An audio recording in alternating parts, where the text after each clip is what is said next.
بسم اللہ الرحمن الرحیم۔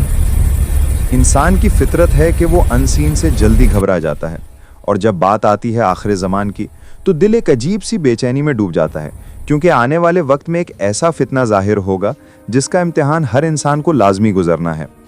دنیا کے ہر دین، ہر تہذیب میں ایک فالس میسایہ کا ذکر ملتا ہے، لیکن اسلام اس فتنے کو سب سے زیادہ واضح طور پر بیان کرتا ہے۔ نبی صلی اللہ علیہ وسلم نے فرمایا کہ آدم کے پیدا ہونے سے لے کر قیامت تک کوئی فتنہ دجال کے فتنے سے زیادہ سخت نہیں۔ آج دنیا ترقی کا نعرہ لگاتی پھر رہی ہے، لیکن سچ یہ ہے کہ انسانیت ایک ایسے موڑ پر کھڑی ہے جہاں غلط کو صحیح اور صحیح کو غلط ثابت کرنے کا دور چل چکا ہے، اور یہی دور فتنہ دجال کے لیے زمین تیار کرتا نظر آتا ہے۔ لوگ پوچھتے ہیں، کیا دجال ابھی دنیا میں موجود ہے؟ کیا وہ زندہ ہے؟ کیا وہ کسی جہاز، کسی آئی لینڈ یا کسی شہر میں چھپا ہوا ہے؟ اسلام ہمیں یہ نہیں بتاتا کہ وہ اس وقت کہاں ہے، لیکن یہ ضرور بتاتا ہے کہ وہ ایک انسان ہوگا، کھاتا پیتا، چل پھرتا، بولتا ہے انسان، جس کو اللہ ایک عظیم امتحان کے لیے وقت کے آخر میں بھیجے گا۔ وہ لوگوں کو اپنے جھوٹ سے اتنا متاثر کرے گا کہ حق اور باطل کی پہچان مشکل ہو جائے گی۔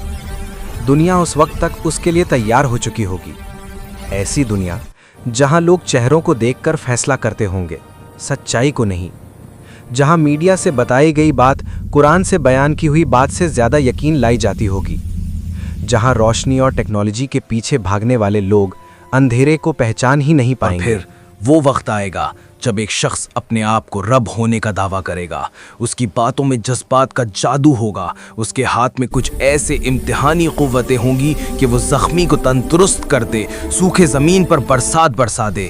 لوگ دیکھ کر کہیں گے یہی تو رب ہے۔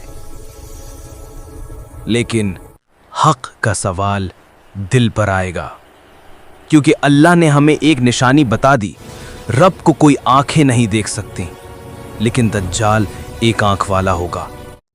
اس کی برائی اور جھوٹ اس کی شکل سے ہی ظاہر ہوگی، بس ان لوگوں کو نظر نہیں آئے گی جو صرف دنیا کے رنگ میں کھو چکے ہوں گے۔ فتنہ صرف اس کے عمل کا نہیں ہوگا، فتنہ ہوگا لوگوں کی یقین کا۔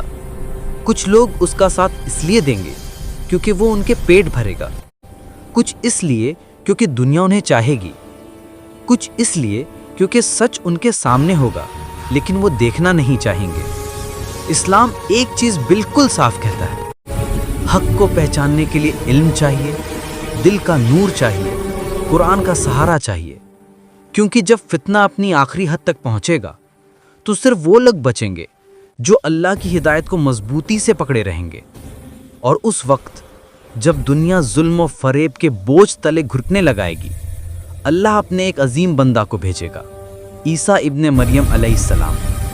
ان کی واپسی دجال کے جھوٹ کو توڑ دے گی، ان کا نور دنیا کو پھر سے حق کی طرف لے جائے گا۔ آخر میں صرف ایک بات یاد رکھنا، دجال کا سب سے بڑا نقصان اس کا ظاہر ہونا نہیں، بلکہ لوگوں کا حق سے دور ہو جانا ہے۔ جس دل میں قرآن زندہ ہوگا اس کے لیے دجال صرف ایک امتحان ہوگا، اور جس میں قرآن کا نور نہیں اس کے لیے وہ تباہی بن جائے گا۔ اللہ ہمیں فتنوں کے دور میں بھی حق پر قائم رکھے، آمین۔